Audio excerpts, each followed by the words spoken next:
असी लूका दी इंजील उसका 23 नंबर अध्याय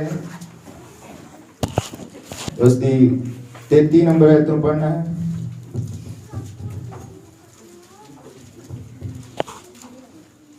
लूका दी इंजील है उसका 23 नंबर अध्याय उसकी 33 नंबर है। उस तो बाद असी इब्रानियों 6 नंबर अध्याय उसकी 6 नंबर है पढ़ांगे। हाँ मैं तुहाडे लई पढ़ दिंदा। अते जां उस थां पहुंचे जो कलवरी कहंदा है तां ਉਹਨੂੰ ਉੱਥੇ ਸਲੀਬ ਤੇ ਚੜਾਇਆ ਅਤੇ ਉਹਨਾਂ ਬਰਿਆਰਾਂ ਨੂੰ ਵੀ ਇੱਕ ਸੱਜੇ ਅਤੇ ਦੂਆ ਖੱਬੇ। ਇਸ ਤੋਂ ਬਾਅਦ ਅਸੀਂ ਇਬਰਾਨੀਆਂ ਦੀ ਪੁਸਤਕ ਵਿੱਚ ਚੱਲਦੇ ਹਾਂ। ਉਸ ਦਾ 6 ਨੰਬਰ ਅਧਿਆਇ ਉਸ ਦੀ 6 ਨੰਬਰ ਹੈ। ਅਤੇ ਮਗਰੋਂ ਬੇਮੁਖ ਹੋ ਗਏ ਤਾਂ ਉਹਨਾਂ ਤੋਂ ਫਿਰ ਨਵੇਂ ਸਿਰੋਂ ਤੌਬਾ ਕਰਾਉਣੀ ਅਨਹੋਣੀ ਹੈ। ਇਸ ਲਈ ਜੋ ਉਹ ਪਰਮੇਸ਼ਵਰ ਦੇ ਪੁੱਤਰ ਨੂੰ ਆਪਣੀ ਵੱਲੋਂ ਦੂਜੀ ਵਾਰ ਸਲੀਬ ਉੱਤੇ ਚਾੜਦੇ ਅਤੇ ਸਰੀਰ ਬੇਪਤ ਕਰਦੇ ਹਨ। ਪ੍ਰਭੂ ਆਪਣੇ ਇਸ ਪੜ੍ਹੇ ਗਏ ਵਚਨ ਦੇ ਉੱਤੇ ਆਸ਼ੀਸ਼ ਦੇਵੇ। ਆਓ ਅਸੀਂ ਆਪਣੇ ਸਿਰਾਂ ਝੁਕਾਉਂਦੇ ਹਾਂ, ਆਪਣੀਆਂ ਅੱਖਾਂ ਨੂੰ ਬੰਦ ਕਰਦੇ ਹਾਂ। ਪ੍ਰਭੂ ਯਿਸੂ ਮਸੀਹ ਤੇਰਾ ਬਹੁਤ ਧੰਨਵਾਦ ਕਰਦੇ ਹਾਂ ਅੱਜ ਦੇ ਇਸ ਵਚਨ ਦੇ ਲਈ। ਪਿਤਾ ਇਹ ਪਵਿੱਤਰ ਵਚਨ ਹੈ ਔਰ ਇਸ ਨੂੰ ਤੇਰੇ ਆਤਮਾ ਦੁਆਰਾ ਹੀ ਸਮਝਿਆ ਜਾ ਸਕਦਾ ਹੈ। ਪਿਤਾ जब तक तेरा पवित्र आत्मा नहीं है मनुख दे विच उन्हां गल्लां नूं समझ नहीं सकता है। पिता अज असीं तेरे कोल ओह मसा मंगदे हैं पिता जिस मसा दे थले ये वचन लिखवाया गया सी पिता और बोलण वाले दे उत्ते और सुनण वाले दे उत्ते पिता ओह ही मसा हो। ये दुआ प्रभु यीशु मसीह दे नाम विच मंगदे आमीन। और तुसीं सब आराम नाल बैठ सकदे हो।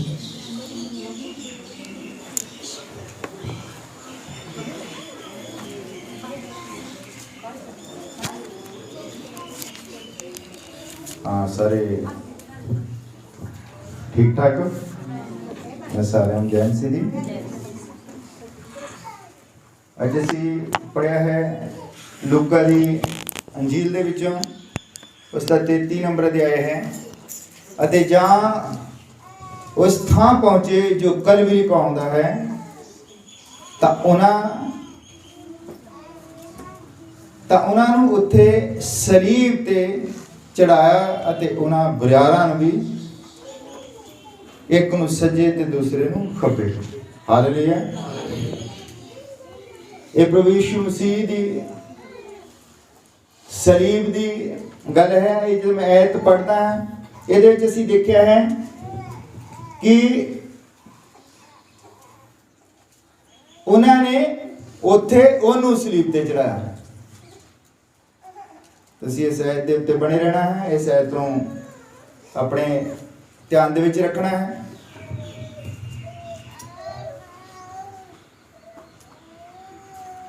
ਕਿੱਥੇ ਕਿਹਨੂੰ ਕਿਹਨਾਂ ਨੇ ਕੀ ਕੀਤਾ। ਹਾਲੇਲੂਇਆ। ਅਸੀਂ ਦੇਖਦੇ ਹਾਂ ਤੇ 4 ਗੱਲਾਂ ਹਨ।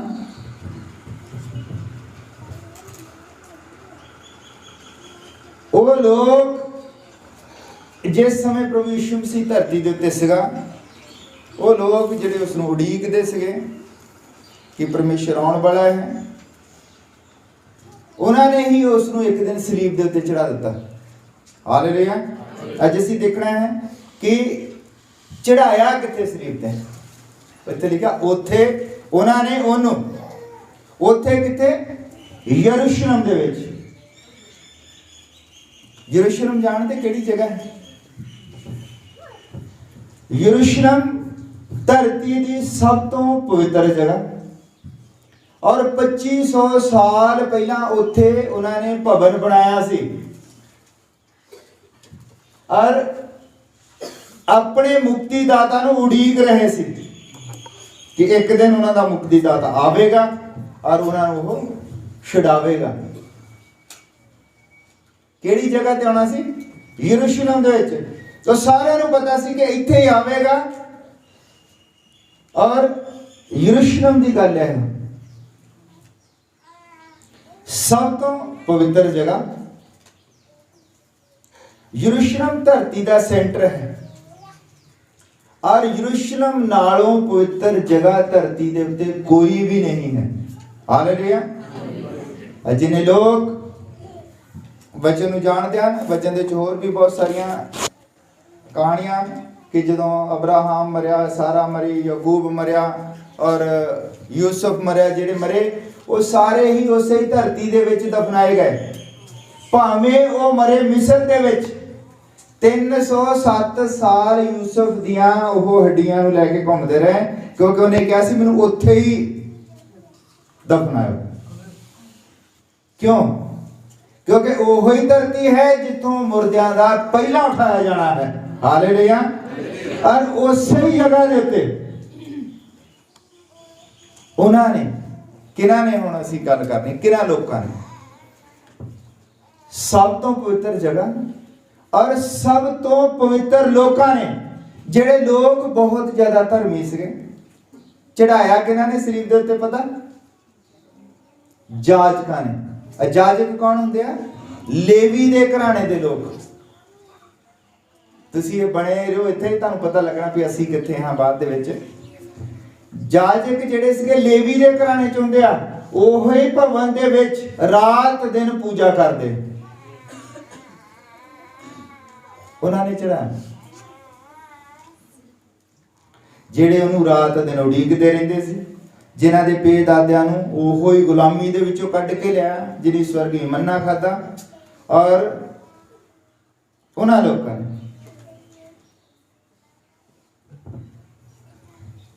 ਕਿਹਨੂੰ ਚੜਾਇਆ? ਕਹਿੰਦੇ ਫਿਰ ਦੁਨੀਆ ਦੇ ਸਭ ਤੋਂ ਪਵਿੱਤਰ ਮਨੁੱਖ ਨੂੰ, ਦੁਨੀਆ ਦੀ ਸਭ ਤੋਂ ਪਵਿੱਤਰ ਜਗ੍ਹਾ, ਪਵਿੱਤਰ ਲੋਕਾਂ ਨੇ ਪਵਿੱਤਰ ਮਨੁੱਖ ਨੂੰ, ਜਿਹਨੇ ਸਾਰੀ ਸ੍ਰਿਸ਼ਟੀ ਬਣਾਈ, ਜਿਹੜਾ ਮੁਰਦਿਆਂ ਨੂੰ ਜਿੰਦੇ ਕਰ ਸਕਦਾ ਹੈ, ਉਹਨੂੰ, ਜਿਹਨੂੰ ਉਹ ਉਡੀਕ ਰਹੇ ਸੀ ਵੀ ਸਾਡਾ ਮੁਕਤੀ ਦਾਤਾ ਆਉਣਾ ਹੈ, ਜਿਹਨੇ ਸਾਨੂੰ ਛਡਾਉਣਾ ਹੈ, ਉਹਨੂੰ ਕੀਤਾ ਕਿ ਸਲੀਬ ਦੇ ਉੱਤੇ ਟੰਗਿਆ। ਕਿੱਥੇ ਟੰਗਿਆ? ਸਭ ਤੋਂ ਪਵਿੱਤਰ ਜਗ੍ਹਾ ਟੰਗਿਆ। ਕਿਹਨਾਂ ਨੇ? ਸਭ ਤੋਂ ਪਵਿੱਤਰ ਲੋਕਾਂ ਨੇ, ਸਭ ਤੋਂ ਧਰਮੀ ਲੋਕਾਂ ਨੇ, ਔਰ ਸਭ ਤੋਂ ਵੱਧ ਵਚਨ ਦੇ ਜਾਣਕਾਰਾਂ ਨੇ। ਉਹ ਵਚਨ ਦਾ ਪ੍ਰਚਾਰ ਕਰਦੇ ਹੁੰਦੇ ਸੀ ਉੱਥੇ। ਔਰ ਜਿਹਦੀ ਵੇਟ ਦੇ ਵਿੱਚ ਸੀ, ਜਿਹਦਾ ਇੰਤਜ਼ਾਰ ਕਰਦੇ ਹੁੰਦੇ ਸੀ, ਉਹਨੂੰ ਹੀ ਸਲੀਬ ਦੇ ਉੱਤੇ ਟੰਗਿਆ। ਦੇਖੋ ਕਿੰਨੀ ਉਹ ਖਤਰਨਾਕ ਗੱਲ ਹੈ। ਸਮਝ ਆਉਂਦੀ ਗੱਲ? ਬਾਈਬਲ ਨੂੰ ਕੋਈ ਵੀ ਮਨੁੱਖ ਆਪਣੇ ਅਨੁਸਾਰ ਆਪ ਪੜ੍ਹ ਕੇ ਨਹੀਂ ਸਮਝ ਸਕਦਾ। ਜਿੰਨੀ ਵਾਰੀ ਮਰਜ਼ੀ ਤੁਸੀਂ ਬਾਈਬਲ ਪੜ੍ਹੀ ਜਾਓ, ਆਪਣੇ ਘਰ ਪੜ੍ਹੀ ਜਾਓ ਜਾਂ ਸੁਣੀ ਜਾਓ, ਜੋ ਮਰਜ਼ੀ ਕਰੀ ਜਾਓ, ਇਸ ਨੂੰ ਨਹੀਂ ਸਮਝਿਆ ਜਾ ਸਕਦਾ ਜਦ ਤੱਕ ਤੁਹਾਨੂੰ ਪਵਿੱਤਰ ਆਤਮਾ ਨਹੀਂ ਛੂੰਹਦਾ ਹੈ। ਹਾਲੇਲੂਇਆ। ਤੁਸੀਂ ਪਵਿੱਤਰ ਆਤਮਾ ਦੀ ਮੰਗ ਕਰਨੀ ਹੈ। ਜਦ ਤੱਕ ਤੁਹਾਨੂੰ ਪਵਿੱਤਰ ਆਤਮਾ ਨਹੀਂ ਛੂੰਹਦਾ, ਤੁਸੀਂ ਇਸ ਨੂੰ ਸਮਝ ਨਹੀਂ ਸਕਦੇ ਹੋ। ਹਾਲੇਲੂਇਆ। ਹੁਣ ਤੁਸੀਂ ਜਾਣ ਲਿਆ, ਉਹਨਾਂ ਲੋਕਾਂ ਨੇ, ਜਿਹੜੇ ਮਹਾਨ ਲੋਕ ਸੀ, ਜਿਹੜੇ ਪਵਿੱਤਰ ਲੋਕ ਸੀ, ਜਿਹੜੇ ਵਚਨ ਦੇ ਜਾਣਕਾਰ ਸੀ, ਉਹਨਾਂ ਨੇ ਹੀ ਆਪਣੇ ਮੁਕਤੀਦਾਤਾ ਨੂੰ ਸਲੀਬ ਦੇ ਉੱਤੇ ਚੜਾ ਦਿੱਤਾ। ਗਲਤੀ ਕਿੱਥੇ ਹੋਈ ਹੈ ਹੁਣ ਦੇਖਣਾ। ਵਚਨ ਪੜ੍ਹਦੇ ਸੀ, ਸਭੋ ਕੁਝ ਸੀ, ਚੜਾ ਕੇ ਤਾਂ ਦਿੱਤਾ ਉਹਨਾਂ ਨੇ। ਹਾਲੇਲੂਇਆ। ਕਿਉਂਕਿ ਉਹ ਸੋਚਦੇ ਸੀ ਕਿ ਜਦ ਪਰਮੇਸ਼ਰ ਨੇ ਆਉਣਾ ਹੈ ਤਾਂ ਕਿਸੇ ਲਾਓ ਲਸ਼ਕਰ ਦੇ ਨਾਲ ਆਉਣਾ ਹੈ, ਕਿਸੇ ਉਹ ਧੂਮ ਧਾਮ ਦੇ ਨਾਲ ਆਉਣਾ ਹੈ, ਬਿਜਲੀਆਂ ਕੜਕਣੀਆਂ ਹੈ, ਜਿੱਥੇ ਉਹਨੇ ਪੈਰ ਰੱਖਣਾ ਭੁਚਾਲ ਆ ਜਾਣਾ। ਉਹ ਇਦਾਂ ਸੋਚਦੇ ਸੀ। ਪਰ ਪਰਮੇਸ਼ਰ ਕਿੱਦਾਂ ਆ ਗਿਆ? ਗਦੀ ਦੇ ਬੱਚੇ ਦੇ ਉੱਤੇ, ਲੰਬਾ ਜਿਹਾ ਕੁੜਤਾ ਪਾਇਆ ਹੈ, ਨੰਗੇ ਪੈਰੀ, ਪੈਰਾਂ ਦੇ ਉੱਤੇ ਮਿੱਟੀ ਪਈ ਹੈ, ਬਾਲ ਖਿਲਰੇ ਹੋਏ ਨੇ, ਪਰਮੇਸ਼ਰ ਆ ਗਿਆ। ਉਹ ਕਹਿੰਦੇ ਕਿੱਦਾਂ ਹੋ ਸਕਦਾ ਹੈ? ਆ ਕਿੱਦਾਂ ਹੋ ਸਕਦਾ ਹੈ? ਔਰ ਉਹ ਇਸ ਚੀਜ਼ ਨੂੰ ਦੇਖਣ ਤੋਂ ਫੇਲ ਹੋ ਗਏ। ਹਾਲੇਲੂਇਆ। ਔਰ ਮੈਂ ਤੁਹਾਨੂੰ ਇੱਕ ਛੋਟੀ ਜਿਹੀ ਕਹਾਣੀ ਦੱਸਦਾ। ਜਿਹੜਾ ਸੁਕਰਾਤ ਸੀ, ਸੁਕਰਾਤ ਨੂੰ ਜਾਣਦੇ? ਇੱਕ ਫਿਲਾਸਫਰ ਸੀ ਸੁਕਰਾਤ। ਸੁਕਰਾਤ ਇੱਕ ਫਿਲਾਸਫਰ ਸੀ, ਵਿਦਵਾਨ ਸੀ, ਬਹੁਤ ਉਹਨੇ ਕਿਤਾਬਾਂ ਲਿਖੀਆਂ। ਉਹ ਸੁਕਰਾਤ ਨੂੰ ਕੀ ਹੋਇਆ? ਸੁਕਰਾਤ ਇੱਕ ਗੱਲ ਕਹਿੰਦਾ ਹੁੰਦਾ ਸੀ ਵੀ ਕੋਈ ਪਰਮੇਸ਼ਰ ਹੈ, ਦੋ ਤਿੰਨ ਨਿਗੇ, ਇੱਕ ਪਰਮੇਸ਼ਰ ਹੈ। ਔਰ ਰੋਮ ਵਾਲਿਆਂ ਨੇ ਕੀ ਕੀਤਾ? ਜਿਹੜੇ ਤਿੰਨ ਪਰਮੇਸ਼ਰਾਂ ਨੂੰ ਮੰਨਦੇ, ਪਿਤਾ ਪੁੱਤਰ ਪਵਿੱਤਰ ਆਤਮਾ ਨੂੰ ਮੰਨਦੇ ਨੇ, ਜਿੱਦਾਂ ਉਹਨਾਂ ਨੇ ਕੀ ਕੀਤਾ? ਉਸ ਬੰਦੇ ਨੂੰ ਫੜ ਕੇ ਬੰਨ ਲਿਆ, क्योंकि वो फिलोसफर सी, विद्वान सी, वो किताबां लिखदा सी, लोकां नूं कहंदा सीगा भी परमेश्वर इक्को ही है, 3 परमेश्वर नेगे। उन्होंने उन्होंने फड़ के बन लिया तो उन्होंने सजा की सुनाई कि इनू जहर पिला के मारना है, जहर पिला के। और ਉਹਦੇ ਕੋਲ एक बंदा गया, ਉਹਦਾ बड़ा वो फॉलोवर ਸੀਗਾ, ਉਹਦਾ फैन ਸੀਗਾ। ਉਹ ਕਹਿੰਦਾ भी देख तू ਕਿਹੜੇ ਚੱਕਰ 'ਚ ਪਿਆ, ਤੂੰ बस ਮੰਨ ला, ਤੂੰ ਕਹੇ ਵੀ ਜਿੱਦਾਂ ਤੁਸੀਂ ਕਹਿੰਦੇ ਆ ਉਦਾਂ ਠੀਕ ਆ ਤੇ ਤੈਨੂੰ ਮੈਂ ਕੱਲ ਨੂੰ ਹੀ इतों कढ़ा देना, ਜਾਂ फिर कहता इदां कर ला भी मैं दूसरे मुल्क दे विच गल कर लैंदा। वो भी अफसर सीगा, कहता भी मैं दूसरे मुल्क दे विच गल कर लैना, भी तू तैयारी कर ला, तड़के सारी तैनूं असीं इतों कढ के पहुंचा दिंदे भी 2 तेरे कोल तरीके है बचण दे, ਜਾਂ तो उन्हां दी गल मन ला, ਜਾਂ फिर इस मुल्क दे विचों तैनूं बाहर कढ दिंदे आ, नहीं तो उन्हीं तो तैनूं सज़ा सुना ही दित्ती है, उन्हीं तैनूं जहर पिला के मारना। सुकरात जिहड़ा विद्वान सी, वो कहता कि जे मैं मर गया तो मेरे वचन जींदे रहेंगे, पर जे मैं चला गया, जे मैं बच गया तो मेरे वचन जिहड़े मैं कही गल है कि परमेश्वर एक है, वो खत्म हो जाने। मैं कहानी तां सुनाना। प्रभु यीशु मसीह कहता कि धरती टल जाऊगी, आसमान टल जाऊगा, पर मेरे वचन नहीं टलणगे, क्योंकि वो अपने वचन की खातर मरिया है। इदा सुकरात कहता जी मैं गल कहता जे मैं बच गया, जे मैं चला गया इथों तो मेरिया गल्लां खत्म हो जानियां, इसलिए जरूरी है कि मैं मरा। और फिर उत्ते सारे उत्थे इकट्ठे कीते ग्राउंड दे विच ते उहनूं एक प्याला दिता गया जहर दा, और उन्हें यह कहा कि मैं अपनी गल दे उत्ते अटल हां, मैं जानता हाँ कि परमेश्वर एक है, ये ਲਈ मैनू जहर का प्याला पीना पएगा मुझे भी रंगा। और उन्हें जहर पी ली और अपनी जान दे दी। हालेलुया। और तां ही अज सारी दुनिया शुकरात नूं जानदी है, क्योंकि प्रभु यीशु मसीह भी जो है वो अपने वचन दे विच पाया जाता है, उसने अपने वचन के लिए जान दी है। और वो लोग जिहड़े पछाण नहीं पाए, वो लोग वचन नूं नहीं सी जानदे। इत्थे धोखा हो गया, वो ये जान ही नहीं सकते कि वचन किदां देहधारी हो गया। अज भी लोग कहते हैं कि वचन किदां मनुख बन गया। लोग कहते कि परमेश्वर मनुख नहीं बन सकता, यही कहते, अरे परमेश्वर मनुख ही है और कुछ नहीं है। हालेलुया। और उन्होंने उन्होंने एक इदां नॉर्मल मनुख वांगू जानिया और उसनूं सलीब दे उत्ते चढ़ा दिता। और लोग जिहड़े है परमेश्वर नूं देखण दे विच उदों फेल हो गए, जिहड़े एडे एडे विद्वान सीगे, जिहड़े रात दिन भवन दे विच रहिंदे सी। तुहानूं पता कोई काम नहीं सी करदे। 12 गोतां होईआं है और 11 गोतां नूं जगह दे दित्ती जमीन। तुसीं इदां सोचदे भी इदां छोटा जिहा लगदा हुंदा कुणवा, इदां कुणवा नहीं सी। जिहड़ा अज इसराइल आ एडा ही उदों सीगा। और उन्होंने शहर जिदा मान लो बड़े बड़े उन्होंने वक्रिया वक्रिया जगह दित्तियां सीगियां। उन्होंने दे विच एक जगह सीगी जिन्हों भवन कहते हैं, और जिहड़े लोग भवन दे विच काम करते सी उन्होंने जमीन नहीं सी दित्ती गई कोई भी, क्योंकि प्रभु ने उन्होंने दस्सिया सीगा कि इन्होंने भवन दे विचों खाना, भवन दे विच ही रहना, रात दिन इन्होंने भगती करनी है। और भगती करने वाले लोगों ने उन्होंने सलीब दे उत्ते चढ़ा दिता। और असीं देखते जब वो लोग जिहड़े रात दिन भगती करते सीगे, वो लोग परमेश्वर नूं नहीं समझ सके, उन्होंने उसनूं सलीब दे उत्ते चढ़ा दिता। ते अज की है कहानी, अज दा की माहौल है जो असी ऐत पढ़ी है उसदी इब्रानियां दी 6:6 दे विच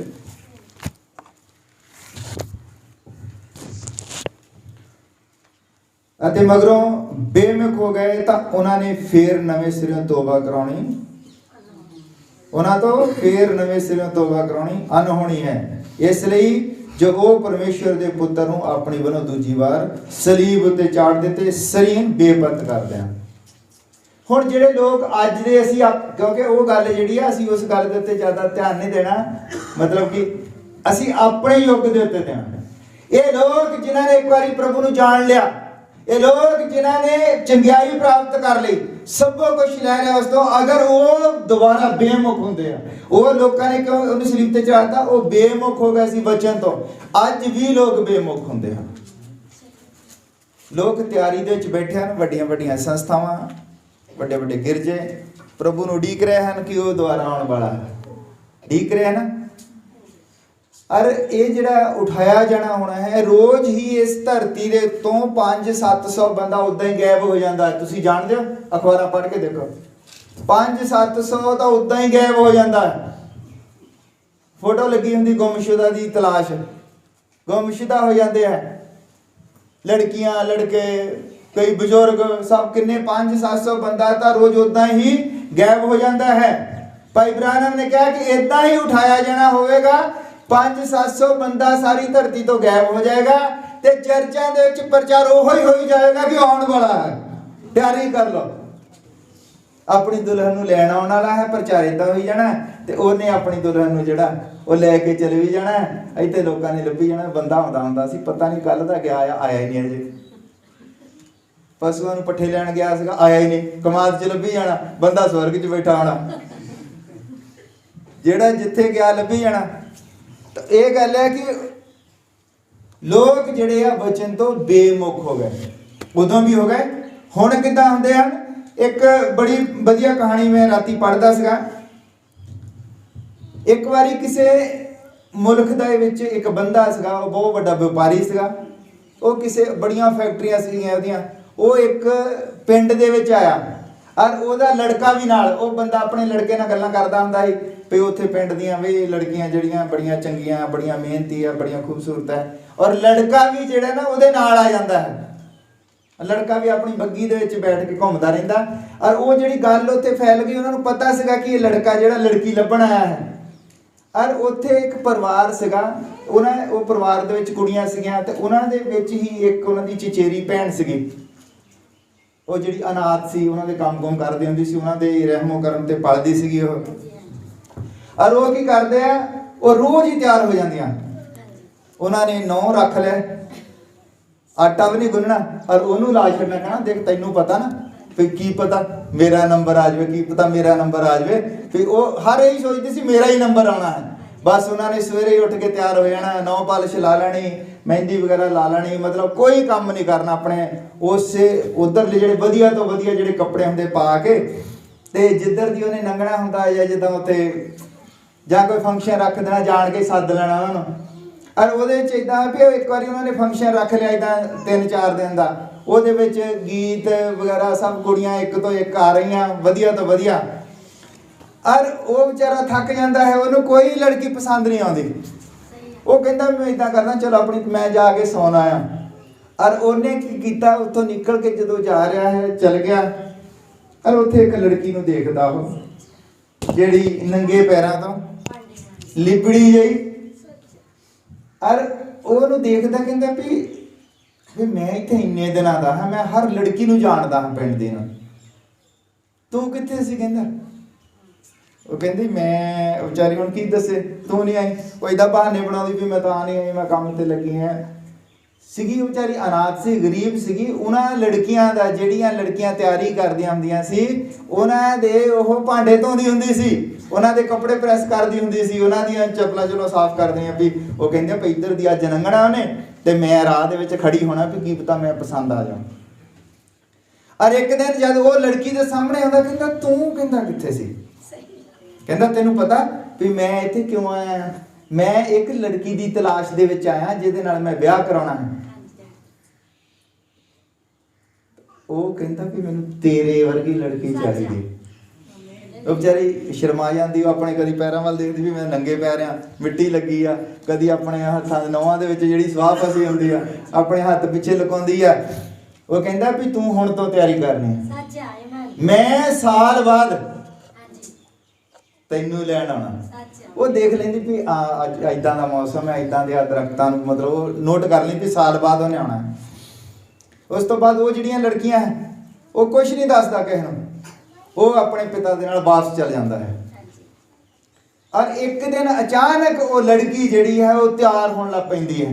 ਉਹਨੇ ਕੀ ਕੀਤਾ, ਜਿਹੜਾ ਕੰਮ ਕਰਦੀ ਹੁੰਦੀ, ਜੇ ਉਹਨੂੰ ਕੋਈ $1 ਦੇ ਜਿਹੜੇ ਵੀ ਪੈਸੇ ਦਿੰਦੇ ਉਹ ਪੈਸੇ ਇਕੱਠੇ ਕਰ ਕਰਕੇ ਵਧੀਆ ਇੱਕ ਆਪਣੇ ਲਈ ਸੂਟ ਬਣਾਉਂਦੀ ਹੈ, ਵਧੀਆ ਜੁੱਤੀ ਲੈਂਦੀ ਹੈ।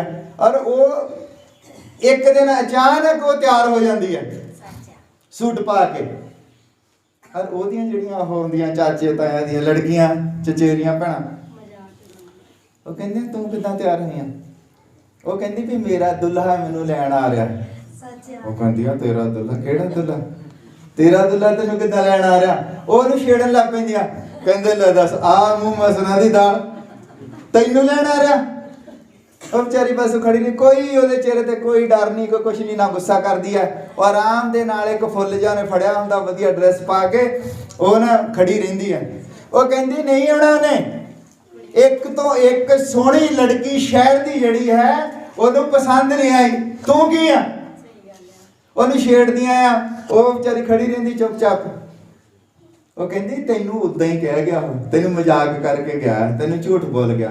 ਉਹ ਕਹਿੰਦੀ नहीं, इंतजार कहती करो, इंतजार करो और ठीक 5 मिनट बाद इत्थे होवेगा। वो कहंदी इदां किदां होवेगा? भई साडा जिहड़ा पिता है उन्हां दे डैडी दी जिहड़ा मालक उन्हां दी कंपनी दे विच मेन बंदा, ओनू पता ही नहीं कि वो आ रहा लड़का एडा वड्डा मालक आ रहा। उन्होंने तो तैयारी करनी, उहदा गेस्ट हाउस वगैरह तैयार कराना हुंदा, खाना, उन्होंने पता ही नहीं।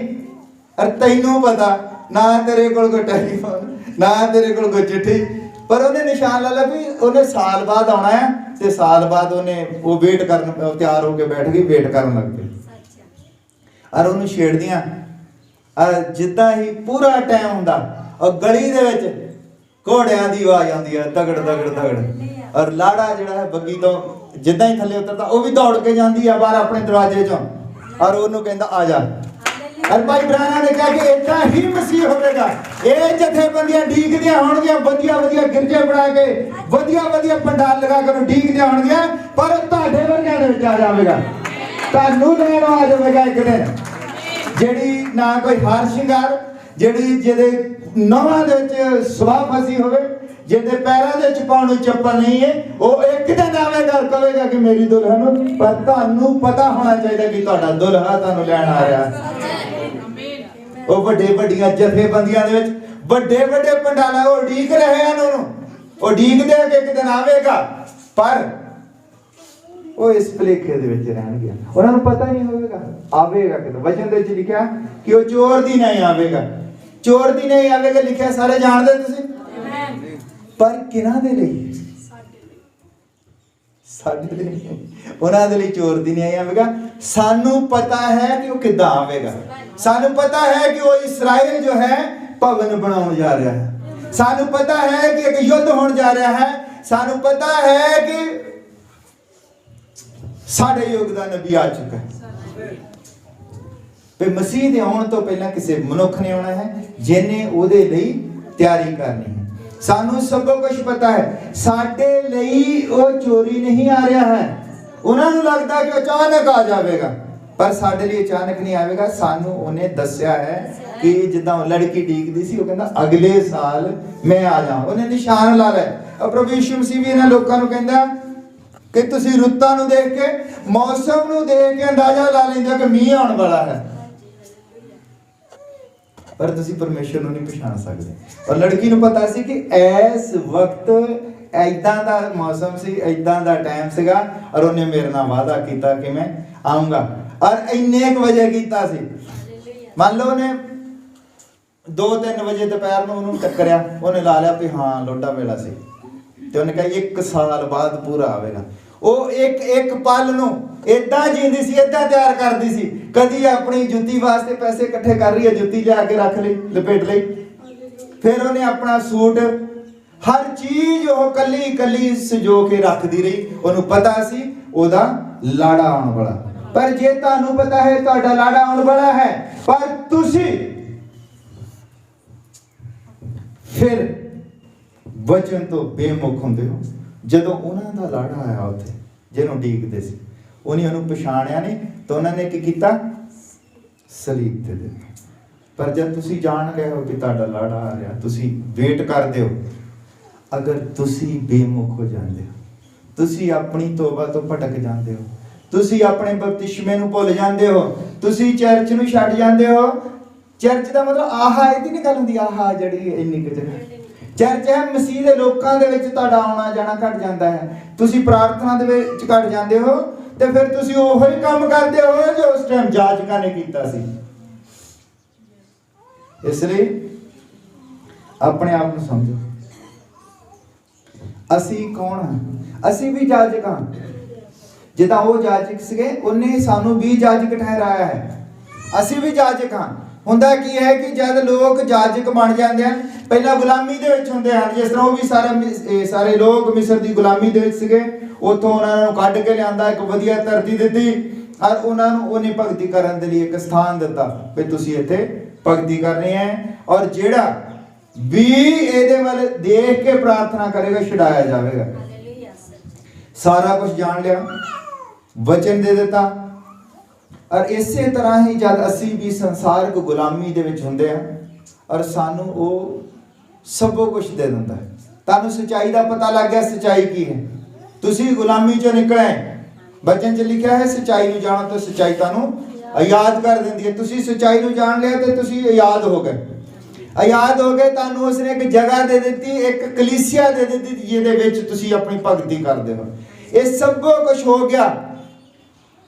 ਔਰ ਜਿੱਦਣ ਮਸੀਹ ਨੇ ਆਉਣਾ ਹੈ, ਔਰ ਉਦਣ ਤੁਸੀਂ ਕਲੀਸਿਆ 'ਚ ਨਹੀਂ ਹੁੰਦੇ, ਕੀ ਹੋਵੇਗਾ?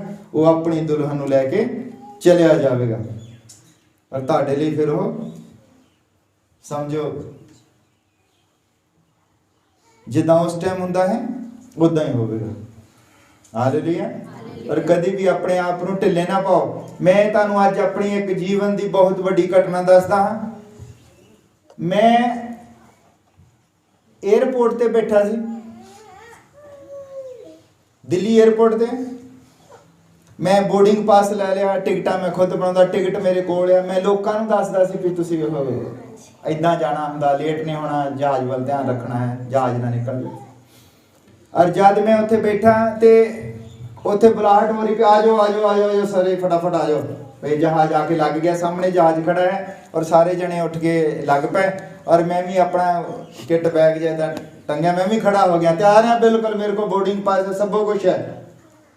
ਅਰੇ ਮੈਂ ਕਿਹਾ ਵੀ ਹਜੇ ਅੱਗੇ ਹੈਗੇ ਲੋਕ, ਹੈਗਾ 5-7 ਮਿੰਟ, ਕੋਈ ਨਹੀਂ, ਇੰਨੇ ਟਾਈਮ ਉਹਨਾਂ ਦੇ ਪੇਪਰ ਚੈੱਕ ਕਰਨੇ ਆ, 5-7 ਮਿੰਟ ਹੈਗਾ ਹੀ ਆ।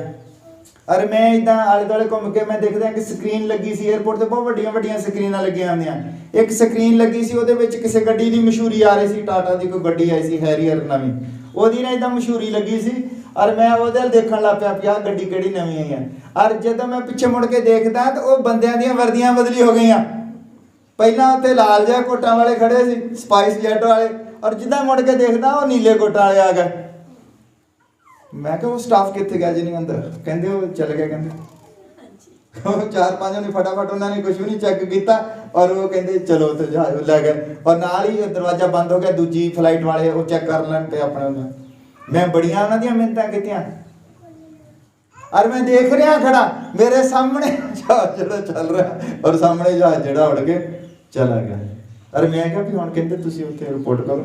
ਔਰ ਉੱਥੇ ਜਦੋਂ ਮੈਂ ਗਿਆ, ਮੈਂ ਕਿਹਾ ਵੀ ਹੁਣ, ਉਹ ਕਹਿੰਦੇ ਵੀ ਤੁਸੀਂ ਹੁਣ ਇੱਥੇ ਬੈਠੋ, ਵੇਟ ਕਰੋ ਕਿ ਜਦ ਤੱਕ ਜਹਾਜ਼ ਉੱਥੇ ਨਹੀਂ ਪਹੁੰਚਦਾ ਜਿੱਥੇ ਨੇ ਜਾਣਾ ਹੈ, ਉਦੋਂ ਤੱਕ ਤੁਸੀਂ ਜਾ ਨਹੀਂ ਸਕਦੇ। ਉਹਨਾਂ ਨੂੰ ਇਹ ਲੱਗਦਾ ਕਿ ਬੰਦਾ ਜਹਾਜ਼ ਕਿਉਂ ਨਹੀਂ ਬੈਠਾ, ਇਹਦੀ ਕੋਈ ਪਲਾਨਿੰਗ ਨਾ ਹੋਵੇ, ਇਹਨੇ ਕੁਛ, ਕਿਉਂਕਿ ਇਹਦੇ ਕੋਲ ਸਭ ਕੁਛ ਹੈ, ਇਹ ਬੈਠਾ ਹੀ ਨਹੀਂ। ਔਰ ਮੈਂ ਉੱਥੇ ਬੈਠਾ ਰਿਹਾ। ਉਸ ਤੋਂ ਬਾਅਦ ਫਿਰ ਮੈਂ ਵਾਪਸ ਨਿਕਲਿਆ ਉੱਥੋਂ। ਫਿਰ ਮੈਂ ਉੱਥੋਂ ਇੱਕ ਆਟੋ ਜਿਹਾ ਫੜ ਕੇ, ਫਿਰ ਮੈਨੂੰ ਪਤਾ ਸੀ ਕਿ ਪੁਰਾਣੀ ਦਿੱਲੀ ਤੋਂ ਟ੍ਰੇਨ ਚੱਲਦੀ ਆ। ਜਦੋਂ ਉੱਥੇ ਗਿਆ, ਉਹ ਕਹਿੰਦੇ ਇੱਥੇ ਟਿਕਟ ਨਹੀਂ ਮਿਲਦੀ, ਕਿਉਂਕਿ ਲੋਕਡਾਊਨ, ਮਤਲਬ ਲੋਕਡਾਊਨ ਸੀਗਾ।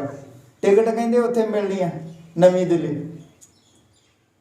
ਮੈਂ ਉਹ ਉਸੇ ਆਟੋ ਵਾਲੇ ਨੂੰ ਮੈਂ ਕਿਹਾ, ਮੈਂ ਤੁਹਾਨੂੰ ਦੱਸਦਾ ਕਿ ਤੁਹਾਡੇ ਸਾਹਮਣੇ ਉਠਾਇਆ ਜਾਣਾ ਹੋ ਜਾਵੇਗਾ, ਔਰ ਤੁਸੀਂ ਉੱਥੇ ਫਿਰ ਘੁੰਮਦੇ ਰਹੋਗੇ ਇੱਦਾਂ ਜਿੱਦਾਂ ਮੈਂ। ਔਰ ਉੱਥੇ ਹੀ ਮੈਂ ਟ੍ਰੇਨ ਦੇ ਵਿੱਚ ਆਇਆ। ਉਸ ਤੋਂ ਬਾਅਦ ਮੈਂ ਬਿਮਾਰ ਹੋ ਗਿਆ, ਕਿਉਂਕਿ ਇਹ ਮੈਂ ਸਾਰਾ ਕੁਝ ਦੇਖਦਾ ਕਿ ਅਗਰ ਤੁਸੀਂ ਉਸ ਰੈਪਚਰ ਨੂੰ ਖੋ ਦਿੱਤਾ, ਉਸ ਸਥਿਤੀ ਤੋਂ ਤੁਸੀਂ ਲਾਂਬੇ ਹੋ ਗਏ, ਥੋੜਾ ਵੀ ਤੁਹਾਡਾ ਧਿਆਨ ਭਟਕ ਗਿਆ, ਤੇ ਤੁਸੀਂ ਕਸ਼ਟ ਕਾਲ ਦੇ ਵਿੱਚ ਚਲੇ ਜਾਓਗੇ। ਜਿੱਦਾਂ ਮੈਂ ਇਹ ਪ੍ਰਭੂ ਨੇ ਮੈਨੂੰ ਸਭ ਕੁਝ ਦਿਖਾਇਆ ਹੈ, ਮੇਰੇ ਜੀਵਨ ਦੇ ਵਿੱਚ ਬੀਤਿਆ ਸਭ ਕੁਝ।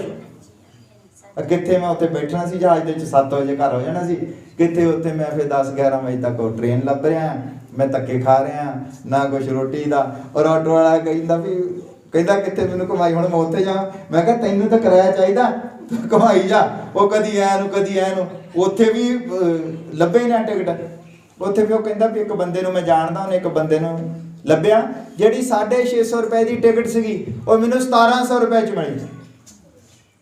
उन्हें तो अपने हिसाब कहता टिकट एक हैगी आ, असीं रखी आ 1700 की मिलनी है। मैं कहा चलो दे दा, पर मैं तुहानूं जानदा हाँ ये मैं इस चीज़ नूं अपने लिए एक दर्शन वांगू देखदा हाँ। जदों मैनूं बाद विच समझ लगी कि अगर तुसीं उस समय नूं खुंज गए, जद परमेश्वर तुहाडे नाल डील करना रहा है, जद तुहानूं लैण आ रहा है, अगर तुसीं उहनूं खुंज गए तो उस तो बाद कष्ट काल है, फिर तुहाडा कोई हो नहीं गा। इसलिए हमेशा ओदी हजूरी दे विच बने रहो, ओनू जानने की कोशिश करो, क्योंकि वो लोग जिहड़े अत पवित्र लोग सीगे, महान लोग सीगे, जिहड़े गलती नहीं करते, पाप नहीं सी करते, जिहड़े धार्मिक जिहड़े पैदा ही मतलब धार्मिक रीति रिवाजां दे नाल हुंदे हैं और सारे वचन ही सिੱਖ पाबंदी रहिंदे, मान लो ओह परमेश्वर नूं देखण दे विच फेल हो गए, ते तुसीं की चीज़ां ते असीं की चीज़ां, जिहड़े बिरले डंग बाइबल पढ़दे ते कदी कदी प्रार्थना करदे, असीं किदां उहनूं पछाण सकांगे? किन्ने सीरीयस होने की जरूरत है। ते कदी इदां ना सोचो भी हजे टाइम हैगा भी खरे कल नूं या परसों नूं, पता नहीं कदों नूं उहने आना है। हो सकदा हुणे ही ओह टाइम, हो सकदा अज ही ओह टाइम होवे। इसलिए तौबा करो, अपने जीवन नूं सैट करो। किसी ने किसी का एक दूजे का हिसाब नहीं देना है, हर बंदे ने अपना अपना हिसाब देना है। हालेलुया। इत्थे ही असीं पति पत्नी हैं सारे, या भैन भरा या रिश्तेदारियां हैं सब कुछ, और उत्थे कोई भैन भरा, कोई पत्नी पति पत्नी कोई रिश्ता नहीं होगा, उत्थे सारे मनुख होणगे। हालेलुया। और असीं अपने जीवन के लिए काम करना। हो सकता है कोई भैन ਉਹਦਾ पति ਜਿਹੜਾ ਉਹ ਲੜਦਾ ਹੋਵੇ, शराब पींदा ਹੋਵੇ, हो सकता किसी भाई की पत्नी ਜਿਹੜੀ है वो होर तरह की होवे, पर आपां उस बंदे दे ਲਈ नहीं जी रहे। ਇਹ ਤਾਂ ਸਾਨੂੰ थोड़े दिन ਲਈ ਬੰਦਾ ਦਿੱਤਾ ਗਿਆ ਹੈ ਧਰਤੀ ਦੇ ਉੱਤੇ, 20 25 30 ਸਾਲ ਦੇ ਲਈ, 50 ਸਾਲ ਦੇ ਲਈ। ਸਾਡਾ ਆਪਣਾ ਇੱਕ ਜੀਵਨ ਹੈ, ਅਸੀਂ ਆਪਣੇ ਜੀਵਨ ਦੇ ਰਾਜੇ ਹਾਂ, ਸਾਡਾ ਪਤੀ ਉਹ ਹੈ ਅਸਲ ਵਿੱਚ। ਇਹ ਧਰਤੀ ਦੇ ਉੱਤੇ ਅਸੀਂ ਕਿਸੇ ਬੰਦੇ ਦੇ ਲਈ ਆਪਣਾ ਜੀਵਨ ਖਰਾਬ ਨਹੀਂ ਕਰਨਾ ਹੈ, ਜਾਂ ਕਿਸੇ ਔਰਤ ਦੇ ਲਈ ਆਪਣਾ ਜੀਵਨ ਖਰਾਬ ਨਹੀਂ ਕਰਨਾ ਹੈ। ਹੋ ਸਕਦਾ ਉਹ ਭਟਕ ਗਿਆ ਹੈ, ਅਸੀਂ ਉਹਨੂੰ ਸੁਧਾਰ ਸਕਦੇ ਹਾਂ ਚਰਚ ਦੇ ਵਿੱਚ ਆ ਕੇ। मान लो किसी भैन का पति जिहड़ा है वो लड़ता है, उन्होंने किद्दां सुधारिया जा सकता है? घर रह के नहीं सुधारिया जा सकता। ਉਹਦੇ ਲਈ प्रार्थना करो, ਉਹਦੇ ਲਈ रोजे रखो। आप जब ਅਸੀਂ ਵਧੀਆ ਤਰੀਕੇ ਦੇ ਨਾਲ ਹੋ ਜਾਵਾਂਗੇ, ਅਸੀਂ ਪ੍ਰਭੂ ਦੇ ਅੱਗੇ ਰੋਵਾਂਗੇ ਕਿ ਪ੍ਰਭੂ ਤੂੰ ਮੈਨੂੰ ਇਹ ਪਤੀ ਦੇ ਦਿੱਤਾ ਹੈ, ਤੂੰ ਮੈਨੂੰ ਇਹ ਪਤਨੀ ਦੇ ਦਿੱਤੀ ਹੈ, ਤਾਂ ਮੈਂ ਹੁਣ ਕਿਸ ਤਰ੍ਹਾਂ ਇਹਦੇ ਨਾਲ ਜੀਵਨ ਮੈਂ ਬਤੀਤ ਕਰ ਰਿਹਾ। ਪ੍ਰਭੂ ਤੂੰ ਸਭ ਕੁਝ ਕਰ ਸਕਦਾ ਹੈ, ਤੂੰ 4 ਦਿਨਾਂ ਦੇ ਮੁਰਦਿਆਂ ਨੂੰ ਜੀਂਦੇ ਕਰ ਸਕਦਾ ਹੈ, ਤੂੰ ਅੰਨ੍ਹਿਆਂ ਨੂੰ ਅੱਖਾਂ ਦੇ ਸਕਦਾ ਹੈ, ਤੂੰ ਲੰਗੜਿਆਂ ਨੂੰ ਲੱਤਾਂ ਦੇ ਸਕਦਾ ਹੈ। ਕੀ ਤੂੰ ਮੇਰੇ ਪਤੀ ਦਾ ਸੁਭਾਅ ਬਦਲੀ ਨਹੀਂ ਕਰ ਸਕਦਾ? ਕਰ ਸਕਦਾ ਕਿ ਨਹੀਂ ਕਰ ਸਕਦਾ? ਕਰ ਸਕਦਾ ਨਾ। ਤੁਸੀਂ ਪ੍ਰਾਰਥਨਾ ਕਰੋ, ਤੁਸੀਂ ਆਪਣਾ ਜੀਵਨ ਦਿਓ ਪ੍ਰਭੂ ਨੂੰ, ਬੰਦਿਆਂ ਦੀ ਪਰਵਾਹ ਨਾ ਕਰੋ। ਬੰਦੇ ਦਾ ਕੋਈ ਪਤਾ ਨਹੀਂ, ਜਿਹੜਾ ਅੱਜ ਧਰਮੀ ਹੈ ਉਹ ਕੱਲ ਨੂੰ ਪਾਪੀ ਹੋ ਜਾਊ, ਜਿਹੜਾ ਜਿੰਨਾ ਮਰਜੀ ਪਾਪੀ ਹੈ ਹੋ ਸਕਦਾ ਉਹ ਕੱਲ ਨੂੰ ਧਰਮੀ ਹੋ ਜਾਵੇ। ਇਸ ਲਈ ਆਪਣੇ ਜੀਵਨ ਦਾ ਬੈਲੈਂਸ ਬਣਾ ਕੇ ਰੱਖੋ। ਕੋਈ ਨਹੀਂ ਜੇ ਕੋਈ ਬੰਦਾ ਇਦਾਂ ਹੈ ਭਟਕਿਆ ਹੈ, ਕੋਈ ਨਹੀਂ, ਸਾਰੇ ਉਹਦੇ ਲਈ ਪ੍ਰਾਰਥਨਾ ਕਰੋ, ਬਸ਼ਰਤੇ ਕਿ ਉਹਦੇ ਲਈ ਪ੍ਰਾਰਥਨਾ ਦੀ ਮੰਗ ਹੋਵੇ ਤੇ ਉਹ ਵਧੀਆ ਤਰੀਕੇ ਦੇ ਨਾਲ अपना जीवन जी सकता है। ये छोटिया छोटिया जड़ियाँ चीज़ां ये शैतान हुंदा है, तुहानूं समझण की जरूरत होनी चाहिए है, ये तुहानूं ये समझ होनी चाहिए है। शैतान काम की करता है? शैतान हमेशा तुहाडे मूड दे उत्ते अटैक करता, मूड दे उत्ते कि एक विश्वासी बंदे का मूड ना सैट रहे, ਉਹਦੇ मूड दे उत्ते अटैक करता, हमेशा ਦਾ मूड खराब करके रखता है। किदां? एक मैंने भैन ने फोन किया, कहती भी भाई जी भी जिदन मैं वर्त रखती ना, उदा कहती है पींदे नहीं दारू वगैरह, और जिदन मैं वर्त रख लेनी पता नहीं क्यों जाता उदण कहती इन्हों कोई उदण पी के आते कहती मैं सोचती जब मैं वर्त ना रखा इन्होंने मैं दस के नहीं रखती कहती पर जिदन मैं वर्त रखा होंगे उदण कहती पी के आते मैं क्या ਉਹਦਾ कसूर नगा तेरे पीछे शैतान लगा है और शैतान तेरे मूड ਨੂੰ खराब करके रखना चाहता कोई बंदा धर्मी बनना चाहता है प्रभु के हजूर ਦੇ ਵਿੱਚ ਆਉਣਾ ਚਾਹੁੰਦਾ है और शैतान की करता ਉਹਦੇ ਉੱਤੇ केस पवा ਦਿੰਦਾ ਕਿਸੇ ਵੀ ਕੋਈ ਜ਼ਮੀਨ ਦਾ ਕੇਸ ਜਾਂ ਕੋਈ ਵੀ ਕਿਸੇ ਸ਼ੈਤਾਨ ਜਿਹੜਾ ਹੈ ਤੁਹਾਡੇ ਮੂਡ ਨੂੰ ਖਰਾਬ ਕਰਕੇ ਰੱਖਣਾ ਚਾਹੁੰਦਾ ਹੈ ਕਿ ਤੁਸੀਂ ਭਗਤੀ ਨਾ ਕਰੋ ਪਰ ਜੇ ਤੁਹਾਨੂੰ ਇਹ ਪਤਾ ਲੱਗ ਜਾਂਦਾ ਕਿ ਸ਼ੈਤਾਨ ਸਾਡੇ ਮੂਡ ਨੂੰ ਖਰਾਬ ਕਰਕੇ ਰੱਖਣਾ ਚਾਹੁੰਦਾ ਹੈ ਤੁਸੀਂ ਉਦੋਂ ਜਦੋਂ ਪ੍ਰਾਰਥਨਾ ਕਰਦੇ ਹੋ ਕਿ ਕੋਈ ਗੱਲ ਨਹੀਂ ਜੋ ਮਰਜ਼ੀ ਹੋ ਜਾਵੇ ਕੋਈ ਕੇਸ ਕੋਈ ਨੀਕ ਮੀਂਹ ਕੋਈ ਹਨੇਰੀ ਜਾਂ ਕੋਈ ਲੜਾਕਾ ਪਤੀ ਲੜਾਕੀ ਪਤਨੀ ਮੈਨੂੰ ਮਸੀਹ ਦੇ ਪ੍ਰੇਮ ਤੋਂ ਵੱਖ ਨਹੀਂ ਕਰ ਸਕਦੀ ਤਾਂ ਫਿਰ ਮਸੀਹ ਤੁਹਾਡੇ ਲਈ ਉੱਥੇ ਆਵੇਗਾ ਪਰ ਜਦ ਹੋ ਸਕਦਾ ਹੈ ਕਿ ਕਈ ਵਾਰੀ ਇਦਾਂ ਹੁੰਦਾ ਹੈ ਮੈਂ ਕਈ ਵਾਰੀ ਪ੍ਰਚਾਰਾਂ ਦੇ ਵਿੱਚ ਦੱਸਿਆ ਕਿ ਹਰ ਹਾਲ ਦੇ ਵਿੱਚ ਉਹਦਾ ਧੰਨਵਾਦ ਕਰੋ ਕਈ ਵਾਰੀ ਪ੍ਰਭੂ ਜਾਣ ਕੇ ਹੀ ਹੋ ਲੈਣ ਦਿੰਦਾ ਕਿ ਹੁਣ ਬੰਦਾ ਕੀ ਕਰਦਾ ਮੰਨ ਲਓ ਬੰਦਾ ਬਿਮਾਰ ਹੋ ਗਿਆ ਔਰ ਪ੍ਰਭੂ ਇਹ ਦੇਖਦਾ ਕਿ ਹੁਣ ਇਹ ਕੀ ਕਰਦਾ ਜਾਣ ਬੁੱਝ ਕੇ ਕਰ ਲੈਣ ਦਿੰਦਾ ਜਿੱਦਾਂ ਅਯੂਬ ਨੂੰ ਸ਼ੈਤਾਨ ਕੀ ਕਹਿੰਦਾ ਪਤਾ ਨਾ ਅਯੂਬ ਦੇ ਕੋਲ ਜਦੋਂ ਸ਼ੈਤਾਨ ਆਉਂਦਾ ਹੈ ਉਹ ਕਹਿੰਦਾ ਵੀ ਪ੍ਰਭੂ ਨੂੰ ਪੁੱਛਦਾ ਵੀ ਉਹਦਾ ਕੀ ਹਾਲ ਹੈ ਅਯੂਬ ਦਾ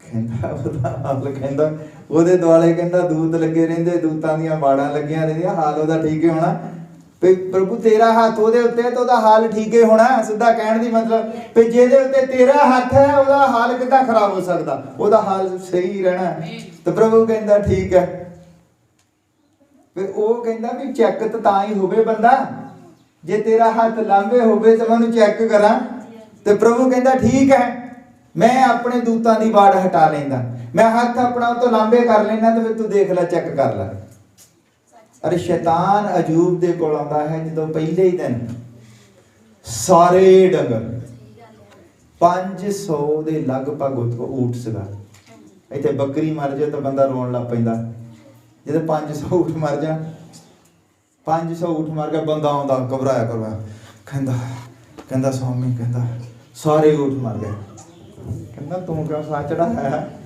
ਫਿਰ ਕੀ ਹੋਇਆ ਮਰ ਗਿਆ ਤਾਂ ਕਹਿੰਦਾ ਜਿਹਦੇ ਸੀਗੇ ਉਹਨੇ ਲਾ ਲਿਆ ਕੋਈ ਨਹੀਂ ਧੰਨਵਾਦ ਕਰੋ ਅੱਛਾ ਔਰ ਥੋੜੇ ਕੁ ਸਮੇਂ ਬਾਅਦ ਇੱਕ ਹੋਰ ਆਉਂਦਾ ਕਹਿੰਦਾ ਸਵਾਮੀ ਦੱਸ ਵੀ ਨਾ ਪਾਵੇ ਕਹਿੰਦਾ ਕੀ ਹੋਇਆ ਕਹਿੰਦਾ ਸਾਰੇ ਕਹਿੰਦਾ ਪੁੱਤਰ ਦੀਆਂ ਮਰ ਗਏ 10 ਨਿਆਣੇ ਸੀ ਸਾਰੇ ਮਰ ਗਏ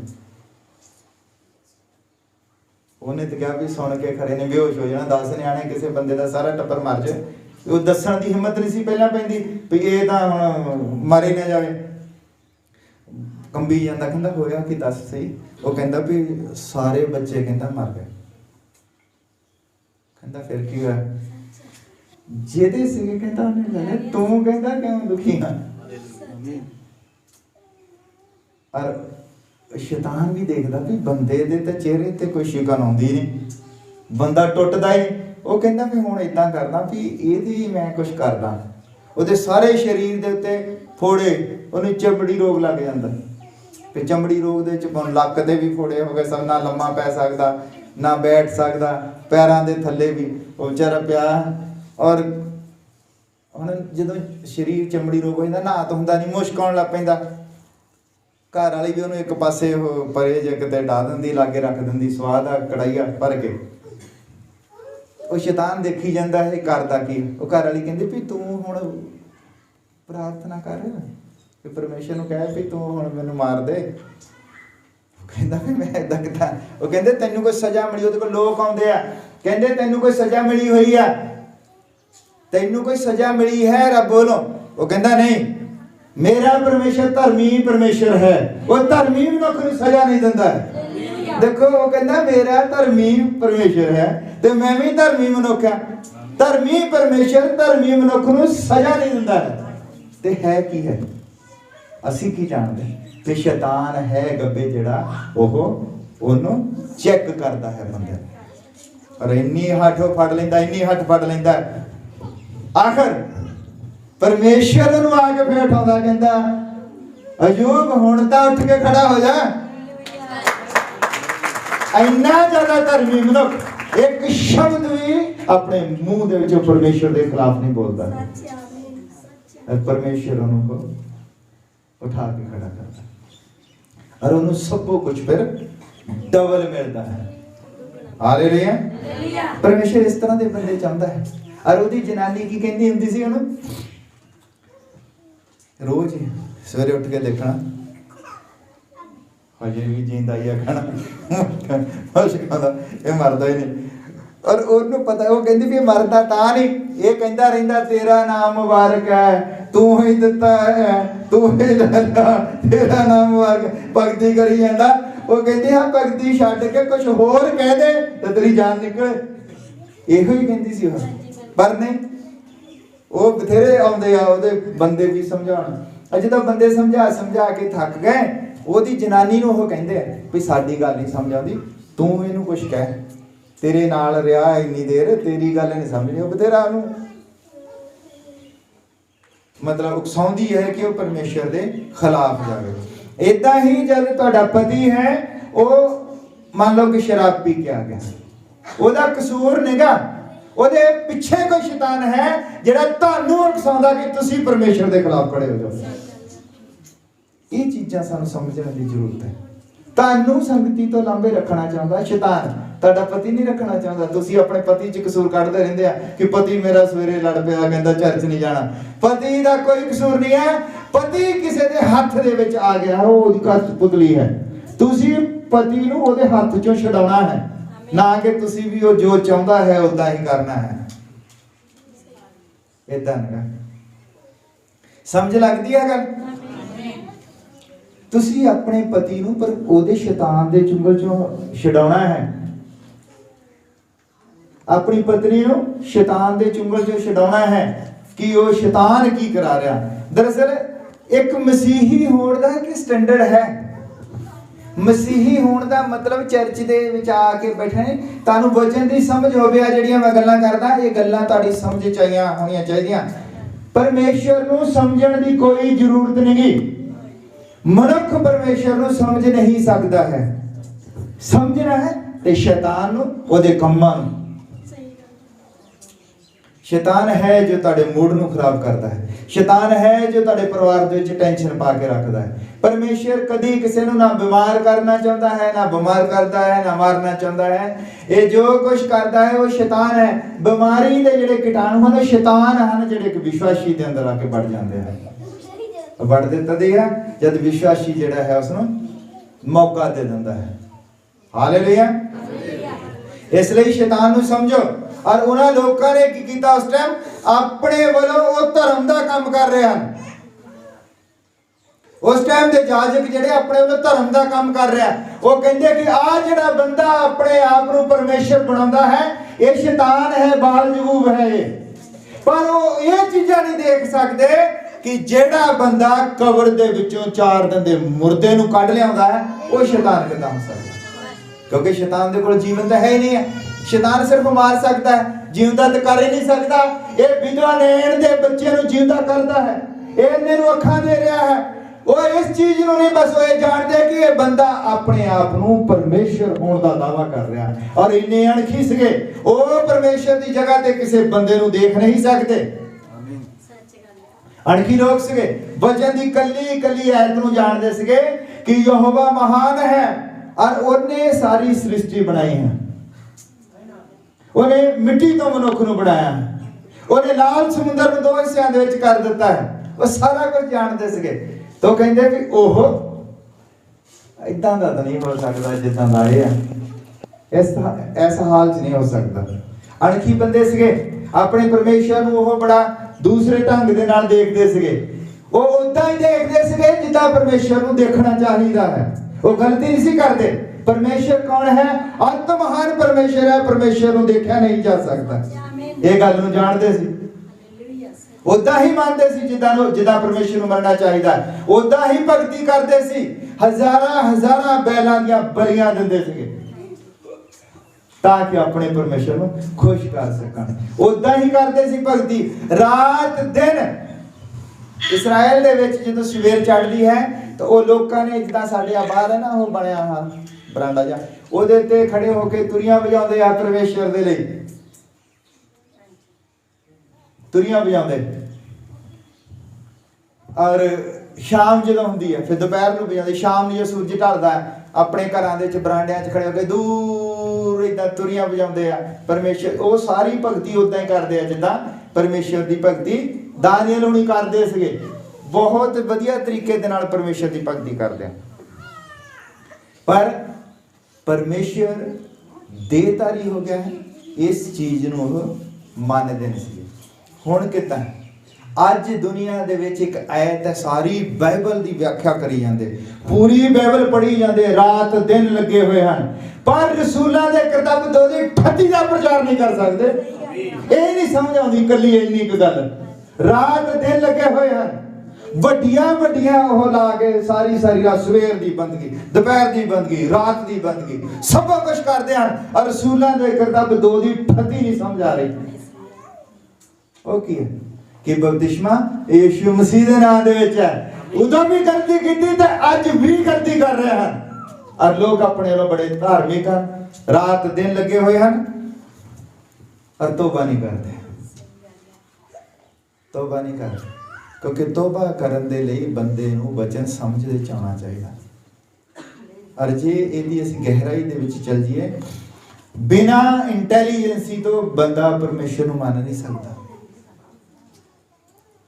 ਜਿੰਨਾ ਤੁਹਾਡੇ ਅੰਦਰਲੇ ਪਾਸੇ ਮਾਦਾ ਹੈ, ਦੁਨੀਆ ਨੂੰ ਸਮਝਣ ਦਾ, ਗੱਲਾਂ ਨੂੰ ਸਮਝਣ ਦਾ, ਪ੍ਰਸਥਿਤੀਆਂ ਦੇ ਨਾਲ ਨਜਿੱਠਣ ਦਾ, ਜਿੰਨੀ ਤੁਹਾਡੇ ਅੰਦਰ ਬੁੱਧ ਹੈ ਓਨਾ ਹੀ ਤੁਸੀਂ ਪਰਮੇਸ਼ਰ ਨੂੰ ਮੰਨ ਸਕਦੇ ਹੋ, ਉਹਦੇ ਤੋਂ ਵੱਧ ਨਹੀਂ ਮੰਨ ਸਕਦੇ। ਜਿਹੜੇ ਲੋਕ ਜਿਨ੍ਹਾਂ ਨੂੰ ਆਪਾਂ ਉਹ ਕਹਿੰਦੇ ਵੀ ਉਹ ਮਸਤ ਲੋਕ ਹੁੰਦੇ ਆ, ਸਿੱਧੇ ਲੋਕ ਹੁੰਦੇ ਆ, ਸਦਾਈ ਬੰਦਾ ਪਰਮੇਸ਼ਰ ਨੂੰ ਮੰਨ ਨਹੀਂ ਸਕਦਾ। ਜਿਹਦੇ ਵਿੱਚ ਬੁੱਧ ਦੀ ਘਾਟ ਹੈ ਉਹ ਤੋਬਾ ਨੂੰ ਸਮਝ ਨਹੀਂ ਸਕਦਾ, ਉਹ ਬਪਤਿਸਮੇ ਨੂੰ ਸਮਝ ਨਹੀਂ ਸਕਦਾ। ਇਹ ਪਰਮੇਸ਼ਰ ਹੈ ਜਿਹੜੀ ਬੁੱਧ ਦੀ ਉਹ ਗੱਲ ਕਰਦਾ ਕਿ ਜਿਹਨੂੰ ਬੁੱਧ ਦਾ ਘਾਟਾ ਹੈ ਉਹ ਮੇਰੇ ਕੋਲੋਂ ਮੰਗੇ। ਇੱਥੇ ਪੜ੍ਹਾਈ ਲਿਖਾਈ ਦਾ ਕੋਈ ਮਤਲਬ ਨਹੀਂਗਾ। ਇੱਥੇ ਜਿਹੜੇ DDL ਹੈ, ਡਾਕਟਰ ਆਫ ਡਿਵਿਨਿਟੀ ਲੋਕ ਹੈ, ਉਹਨਾਂ ਨੂੰ ਵੀ ਰਸੂਲਾਂ ਦੇ ਕਰਤੱਵ 2:38 ਨੂੰ ਨਹੀਂ ਸਮਝ ਆਉਂਦੀ। ਔਰ ਬਿਲਕੁਲ ਜਿਹੜਾ ਬੰਦਾ ਅਨਪੜ੍ਹ ਉਹਨੂੰ ਪਤਾ ਹੈ ਕੀ ਹੈ। ਹਾਲੇਲੂਇਆ। ਜਿਹੜਾ ਕੁਝ ਨਹੀਂ ਜਾਣਦਾ, ਬਾਈਬਲ ਦੀ ਇੱਕ ਲਾਈਨ ਨਹੀਂ ਪੜ੍ਹ ਸਕਦਾ, ਉਹਨੂੰ ਪਤਾ ਹੈ ਕਿ ਰਸੂਲਾਂ ਦੇ ਕਰਤੱਵ 2:38 ਕੀ ਕਹਿੰਦੀ ਹੈ। ਔਰ ਦੂਜੇ ਪਾਸੇ ਡਾਕਟਰ, ਇੰਜੀਨੀਅਰ ਸਭ ਕੁਝ ਹੈ, ਔਰ ਰਾਤ ਦਿਨ ਬਾਈਬਲ ਪੜ੍ਹਦੇ ਆ, ਉਹਨਾਂ ਨੂੰ ਇਹ ਗੱਲ ਨਹੀਂ ਸਮਝ ਆਉਂਦੀ ਕਿ ਬਪਤਿਸਮਾ ਯਿਸੂ ਮਸੀਹ ਦੇ ਨਾਮ ਦੇ ਵਿੱਚ ਹੈ। ਇਹੀ ਫਰਕ ਹੈ। ਉਦੋਂ ਵੀ ਉਹਨਾਂ ਲੋਕਾਂ ਨੇ ਇਸੇ ਚੀਜ਼ ਤੋਂ ਉਦੋਂ ਨਹੀਂ ਕਿਹਾ ਕਿ ਪਰਮੇਸ਼ਰ ਦਾ ਨਾਮ ਯਿਸੂ ਮਸੀਹ ਕਿੱਦਾਂ ਹੋ ਸਕਦਾ। ਉਹ ਕਹਿੰਦੇ ਪਰਮੇਸ਼ਰ ਯਿਸੂ ਮਸੀਹ ਕਿੱਦਾਂ ਹੋ ਸਕਦਾ। ਪਰਮੇਸ਼ਰ ਆਤਮਾ ਹੈ, ਉਹ ਅਜ਼ਰ ਹੈ, ਉਹ ਅਨੰਤ ਹੈ, ਉਹਨੂੰ ਦੇਖਿਆ ਨਹੀਂ ਜਾ ਸਕਦਾ। ਉਹ ਏਦਾਂ ਦੇ ਮਨੁੱਖ ਦੇ ਵਿੱਚ ਕਿੱਦਾਂ ਆ ਸਕਦਾ ਹੈ। ਤੇ ਅੱਜ ਵੀ ਨਹੀਂ ਪਿਤਾ ਦੇ ਨਾਮ ਦੇ ਵਿੱਚ, ਪਿਤਾ ਜਿਹੜਾ ਪਿਤਾ ਹੈ, ਪੁੱਤਰ ਹੈ, ਪੁੱਤਰ ਆਤਮਾ ਹੈ, ਉਹਦੇ ਨਾਮ ਦੇ ਵਿੱਚ ਹੈ। ਉਹ ਯਿਸੂ ਮਸੀਹ ਕਿੱਦਾਂ ਹੋ ਸਕਦਾ ਹੈ। ਤੇ ਨਹੀਂ ਪਿਤਾ ਪੁੱਤਰ ਪੁੱਤਰ ਆਤਮਾ, ਯਿਸੂ ਮਸੀਹ ਕਿੱਦਾਂ ਹੋ ਸਕਦਾ ਹੈ। ਇਹੀ ਗੱਲ ਹੈ। ਅੱਜ ਵੀ ਨਹੀਂ ਸਮਝ ਆਉਂਦੀ ਤੇ ਉਦੋਂ ਵੀ ਨਹੀਂ ਸਮਝੇ। ਉਦੋਂ ਵੀ ਉਹਨਾਂ ਨੇ ਸਲੀਬ ਤੇ ਚੜਾਇਆ ਤੇ ਅੱਜ ਵੀ ਸਲੀਬ ਤੇ ਚੜਾਉਂਦੇ ਆ। ਔਰ ਇਹੀ ਗੱਲ ਹੈ ਜੋ ਸਮਝਣ ਦੀ ਜ਼ਰੂਰਤ ਹੈ। ਤੋਬਾ ਬੇਸ ਹੈ ਮਸੀਹੀ ਹੋਣ ਦਾ।